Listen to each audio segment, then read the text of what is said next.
আসসালামু আলাইকুম, সবাই কেমন আছেন? আমি ভালো আছি। আজকে রান্না হবে গরুর মাংস। আর গরুর মাংসটা অন্য প্রসেসে রান্না করব, যেভাবে আগে আমার আম্মা দাদুরা রান্না করতেন। আগে ঘরে ঘরে ফ্রিজ ছিল না, আমাদের বাড়িতে কারেন্ট ছিল না, ছোটোবেলা সেই 90 দশকের।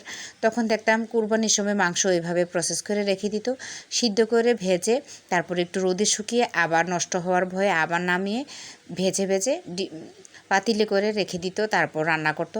আমি আজকে সেই পদ্ধতিতে রান্না করব। আমি একটু সিদ্ধ করে ভেজে নিচ্ছি। আর এভাবে ভাজা ভাজা গন্ধটা খেতে বেশ ভালো লাগে।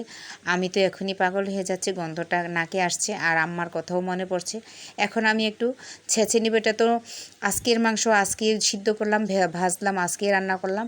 আর কুরবানির মাংস তো আম্মা তারা অনেক দিন পরে রান্না করতে এভাবে ছেঁচে, এটা খেতে অনেক ভালো লাগে। আমি ভালো করে ছেঁচে নিয়েছি। আর এখন আমি সব মশলা দিয়ে ভালো করে কষিয়ে নিব। এই মাংসটা, কুরবানির মাংসটা অনেক দিন থাকতো, ভাজা ভাজা হতো, অনেক শক্ত হয়ে যেত। রাত্রিবেলা ভিজিয়ে রাখতো, সকালে পরের দিন একটু সিদ্ধ করে তারপরে এভাবে ছেঁচে নিত। তারপরে এইভাবে ভালো করে কষিয়ে সুন্দর করে বেশি করে পানি দিয়ে সিদ্ধ হয়ে আসলেই শুকনো শুকনো করে নামিয়ে নিত, হয়ে যেত শুকনা গরুর মাংসের ভুনা। আর এটা খেতে তো বেশ মজা লাগতো, পোলাও দিয়ে মজা লাগে, আবার এইভাবে খেতেও মজা লাগে। আমিও আজকে আম্মার মতো রান্না করলাম।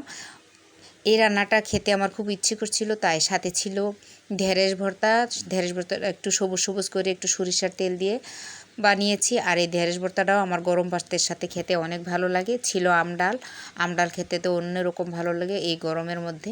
তো হয়ে গেল আমার শুকনা মাংসের তরকারি। সবাই ভালো থাকবেন, সুস্থ থাকবেন, দোয়ার পরিবারের পাশে থাকবেন। আজকের জন্য বিদায় নিচ্ছি, আল্লাহ হাফেজ। আজকের আমডালটা তো বেশ ভালো ছিল। আর এই মাংসটা খেতে অনেক মজা লাগে, একটা ভাজা ভাজা গন্ধ আসে নাকে।